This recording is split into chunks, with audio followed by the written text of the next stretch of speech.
오늘은 섬기는 주인이라는 제목으로 하나님의 말씀을 함께 나누겠습니다. 주님께서 허리에 띠를 띠고 등불을 켜고 서 있으라 말씀하셨습니다. 준비하고 있으라는 뜻입니다. 언제 바로 행동해야 될지 모르니 미리 준비하고 있으라 말씀해 주시는 거예요. 너희는 마치 그 주인이 혼인집에서 돌아와 문을 두드리면 곧 열어주려고 기다리는 사람과 같이 되라고 말씀하십니다. 이어서 주인이 와서 깨어있는 것을 보면 그 종들은 복이 있으리라 말씀하셨는데요. 오늘 본문에 보면 종이 복이 있다라는 이 굉장히 낯선 표현이 3번이나 나오게 됩니다. 이렇게 깨어서 혼인집에서 돌아오실 주인을 기다리는 것, 그것이 종에게 복이 있는 것이다 라고 말씀하셨습니다. 다시 말씀하시기를, 그렇게 주인이 깨어있는 종들을 만나게 되었을 때 이 주인은 띠를 띠고 그 종들을 자리에 앉히고 나와 수종들리라 라는 말씀이 있는데요. 이 표현이 좀 이상하죠. 주인이 와서 그 종들을 앉히고 수종들리라, 섬기리라. 여기서 이 수종들리라는 표현은 집사님이라는 저희가 교회에서 쓰는 표현의 헬라어 표현입니다. 그러니까 섬긴다라는 뜻이에요. 제가 오늘 제목을 섬기는 주인이라고 정했는데요. 주인께서 오셨을 때 그 종들을 섬기실 것이다. 그러니 깨어 있어라. 이렇게 말씀하시는 거예요. 주인이 혹 2경이나 3경에 이르러서도 종들이 그같이 하고 있는 것을 보면 그 종들은 복이 있으리로다. 저녁 6시에서 아침 6시까지를 밤이라고 볼 때 원래 유대인들은 4시간씩 이렇게 3번으로 구분을 해서 시간을 생각했었습니다. 그런데 이제 로마 시대에는 3시간씩 4번을 나누는 거죠. 2경과 3경이라는 표현은 이렇게 12시간을 나눴을 때 그 가운데 있는 6시간을 말하는 겁니다. 한밤중이라고 저희는 말할 수 있겠습니다. 그러니까 한밤중에라도 깨어있고 띠를 띠고 있다라면 그 종들은 복이 있을 것이다. 그럼 잠도 자지 말라는 겁니까? 라고 저희는 질문할 수 있겠지만, 주인이 혼인집에서 돌아오시긴 할 텐데 몇 시인지 모르는 상황이잖아요. 좀 특수한 상황이니 이럴 때는, 평소에는 잠을 자더라도 이럴 때는 깨어있는 것, 그것이 복이 있는 것이다 라고 말씀해 주시는 겁니다. 언제 주인이 올지 모르죠. 그러나 사실 도둑이 언제 올지도 모른다라면 준비하고 있어야 되지 않겠습니까? 하물며 주인께서 오시는데 그분이 몇 시에 오실지 모른다고 누워서 잠을 자야겠다라고 생각하는 건 그렇게 지혜로운 생각은 아닙니다. 제가 군 생활할 때 저도 많은 역할을 하진 않았지만 장군님 관사에서 살면서 제가 꼭 해야 되는 일이 나가실 때 문을 열고 또 차문을 열어드리고 격려하고 또 대문도 미리 열어놓는 거. 그래서 차가 집에 있는 큰 길을 지나서 대문을 나갈 때 차가 멈추지 않고 나가게 하는 게 저의 굉장히 중요한 일 중에 하나였습니다. 그런데 하루는 제가 늦잠을 잔 거예요. 아침에 출근하셔야 되는데. 그래서 이제 장군이 저를 깨워준 적이 있어요. 나 다녀올게 이렇게 한번 깨워주신 적이 있었는데 마음이 많이 힘들었었습니다. 당연하게 일어나야 될 시간에도 못 일어난 거였으니까 핑계를 대자면 그날 제가 생일이었는데 어떻게 하다 보니까 친구들이랑 연락하고 하다 보니까 늦게 자고 막 이랬던 일이 있었습니다. 근데 이게 말이 안 되잖아요. 제가 얼마나 많은 일을 맡았었다고 나가실 때 한번 오실 때 한번 하는 게 저에게 가장 중요한 임무였는데 그 중에 하나를 놓친 거니까요. 이 혼인집에서 돌아오는 일이 얼마나 많았겠습니까? 그러나 그런 일이 있다면 이 종은 깨어있는 게 맞습니다. 깨어서 주님 오실 것을 기다리는 것. 하루 중에 그거를 못 버틸 사람은 없습니다. 우리는 버틸 수 있습니다. 그래서 주님께서 이렇게 말씀하시는 거예요. 준비하고 있으라. 생각하지 않은 때에 인자가 오리라. 우리가 예상하는 시간에 오신다면 그때까지 느슨하게 있다가 오실 때만 우리가 딱 최선을 다하면 될 텐데, 우리 주님께서 다시 오시는 것, 재림에 대한 이야기거든요.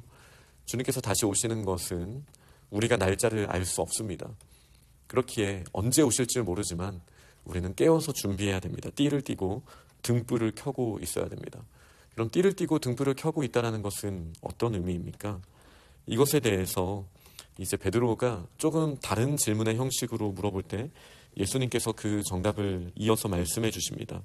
이 비유를 우리에게 해주시는 건가요? 아니면 모든 사람에게 해주시는 건가요? 그 정답을 직접 말씀하시지 않고 다음의 이야기를 들려주십니다. 지혜 있고 진실한 청지기가 되어 주인에게 그 집 종들을 맡아 때를 따라 양식을 나누어 줄 자가 누구냐. 잘 보면 주인의 일을 하고 있는 종의 모습인 거예요.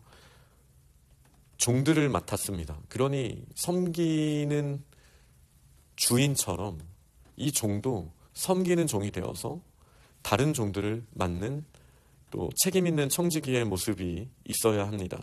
그 책임 있는 것은 무엇이죠? 때를 따라 양식을 나누어 주는 역할. 그 양식이 누구 겁니까? 주인의 것이죠. 그러나 그 주인의 것을 자신이 맡았으니 어떤 의미에서는 주인과 같습니다. 그러나 주인이 띠를 띠고 종들을 앉히고 혼인집에서 돌아와서 섬겼던 것처럼 이 청지기도 주인의 종들을 섬겨야 된다라고 말씀하세요. 이거는 주인에게 있어서는 참 이거를 못할 종이 없을 거라고 생각할 만한 일이라고 생각합니다. 왜냐하면 종의 것으로 나눠주라고 한 것도 아니고 주인의 것으로 나누고 섬기라고 하셨고 또 원래 주인도 아니고 종인데 주인과 같은 자리에 앉혀주시고 너에게 권한을 줬으니 또 너에게 이 양식을 줬으니 때를 따라 나눠주고 섬겨라 라고 말씀하셨으니 이건 무리한 부탁을 하신 게 아니죠. 주인이 다시 왔습니다. 그리고 그 종이 그렇게 하는 것을 보면 그 종은 복이 있다라고 말씀을 하셨어요. 그렇게 하는 것이 무엇입니까?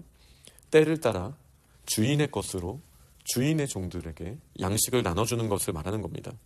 이 단순한 일을 하기만 해도 복이 있다라고 말씀을 하셨어요. 그러나 만약에 종의 마음 가운데 이런 생각이 들면 어떻습니까? 주인이 천천히 오시겠지. 언제 오실지 모르고 어쩌면 안 오실지도 몰라. 그러니 이 물질을 나의 것이라고 생각하고 다른 종들에게 나눠주긴 아까우니 내가 먹자. 나만 먹자. 그리고 그들을 내가 거칠게 다뤄서 그들이 나를 주인처럼 두려워하게 하자. 세상이 말하는 주인처럼 두려워하게 하자. 그리고 막 종들을 때립니다. 자신은 먹고 취하여 있습니다. 이렇게 되면 생각하지 않은 날 알지 못하는 시각에 그 종의 주인이 이르러서 엄히 때리고 신실하지 아니한 자의 받는 벌에 처하리라. 제가 이 원어에 대해서 설명드릴까 말까 고민을 했지만 굉장히 무서운 형벌입니다. 굳이 말씀을 드리자면 온몸을 찢어서 나눠버리겠다라는 단어를 쓰셨습니다. 그러니까 엄청난 심판이에요. 사사기에 나오는 그 레위인이 레위 첩에게 끔찍한 일이 생겼을 때 12지파에게 사체를 뜯어서 보내지 않았습니까? 그때 쓰는 단어가 쓰여져 있습니다. 온몸을 찢어서 나누겠다라는 표현입니다. 그러니까 이 벌은 엄청 심각한 벌인 거예요. 이 벌을 받은 이유가 무엇이죠? 종이 주인의 자리에 앉았기 때문이에요. 그것도 원래 주인이 생각하고 있는 가치대로 섬기는 주인의 모습으로 앉으라고 그 자리를 내어주셨는데 자기 중심성을 가지고 나를 섬기라라고 주인의 자리에 앉아서 주인의 양식을 붙들고 있고 주인의 것으로 자기 욕심을 채우기 위한 이 종의 모습에 따라서 이것은 반역이죠. 그렇기 때문에 종이 반역을 일으켰기 때문에 이렇게 끔찍한, 고대에서도 너무나 끔찍한 벌이라고 할 수 있는 심판을 받게 될 것이다 라고 지금 예수님께서 말씀하신 거예요. 주인의 뜻을 알고도 준비하지 아니하고 그 뜻대로 행하지 아니한 종은 많이 맞을 것이다. 큰 심판을 받게 될 것이다. 알지 못하고 맞을 일을 행한 종은 적게 맞으리라. 무릇 많이 받은 자에게는 많이 요구할 것이요 많이 맡은 자에게는 많이 달라 할 것이니라. 그러니까 이것이 베드로의 질문에 어떠한 답이 되겠습니까? 어떤 의미에서는 제자들에게 주시는 말씀이고 어떤 의미에서는 모든 사람에게 주시는 말씀입니다. 그런 답을 주시는 거죠. 왜요? 제자들은 많이 받은 자입니다. 맡은 자입니다. 그러니 잘못한 부분에 대해서는 더 많이 꾸짖으실 것이다. 그리고 많이 맡은 자에게는 많은 것을 요구할 것이다 라고 분명히 말씀하셨습니다. 이것이 지금 베드로의 질문에 대한 대답입니다. 예수님이 주신 답입니다. 그러나 이게 정말 어려운 것으로 많이 맡기신 겁니까? 많이 맡기신 것을, 그것이 우리의 일상생활에서의 책임이든 교회에서의 책임이든 많은 부분을 맡기셨을 때 그 맡기신 것을 가지고 주님의 종들을 섬기라고 말씀하셨으니, 그것이 나의 것이 아니라고 생각한다면 우리가 주인의 것으로 주님의 집을, 주님의 사람들을 섬기는 것은 사실 그렇게 어려운 일은 아닙니다. 어떨 때요? 우리의 마음이 깨어 있을 때요. 이것이 주님의 것이다라는 것을 인정할 때요. 나의 것이 아니다라는 것을 인정할 때요. 그러나 우리가 주인의 자리에 자꾸 앉으려고 하고 서려고 하고 이 모든 것이 내 중심으로 돌아가야 된다라고 생각을 하게 될 때에는, 그때는 우리가 주님의 것을 우리의 마음대로 쓴 것이기 때문에 질서를 무너뜨리게 된 것입니다. 그러니 제자들에게는, 이렇게 기도하는 자들에게는 하나님의 것을 많이 맡기셨기에 또 그것에 대한 책임을 기대하고 계신다는 사실을 저희는 기억해야겠습니다. 말씀을 맺도록 하겠습니다. 이 말씀은 무서운 경고가 저는 맥락에 맞다라고 생각하지 않습니다. 왜냐하면 종이 복이 있다라는 말이 제가 아까 3번이나 나온다고 말씀드렸잖아요. 사실 진정한 복이 무엇인가에 대해서 말씀해 주시는 거예요. 나의 것이 아닌데 주인의 것인데 주인의 자리에 앉게 하셨고 주인처럼 종들을 섬기게 하셨어요. 주인의 것으로 때를 따라 그 종들을 먹이게 하셨어요. 그리고 하나의 기쁨은 무엇입니까? 주인이 언제 오실지 모릅니다. 언제 재림하실지 모릅니다. 이 재림이라는 뜻은 저희가 2가지로 생각해야 되는데, 세상 끝날 예수님이 오셔서 모두가 한 번에 예수님을 볼 수도 있지만 세상 끝날 우리가 주님께 가는 우리 인생의 죽음 또한 재림의 일부입니다. 언제 그때가 올지 모릅니다. 예수님이 언제 오실지, 우리가 언제 예수님께 갈지 우리는 알지 못합니다. 그러나 깨어 있어야 됩니다. 오늘 하루를 살더라도 우리가 깨어서 주님이 나에게 맡기신 일들을 감당하는 것, 이것이 예수님이 기대하시는 거예요. 왜요? 복 주시기 위해서요. 혼인집에서 돌아오셔서 주인이 하는 게 뭡니까? 그 종을 앉히고 주인이 띠를 띠고 그를 섬기기 위해 오시는 거예요. 그러니 이런 주인을 기다리는 모습 가운데 어떠한 것이 복입니까?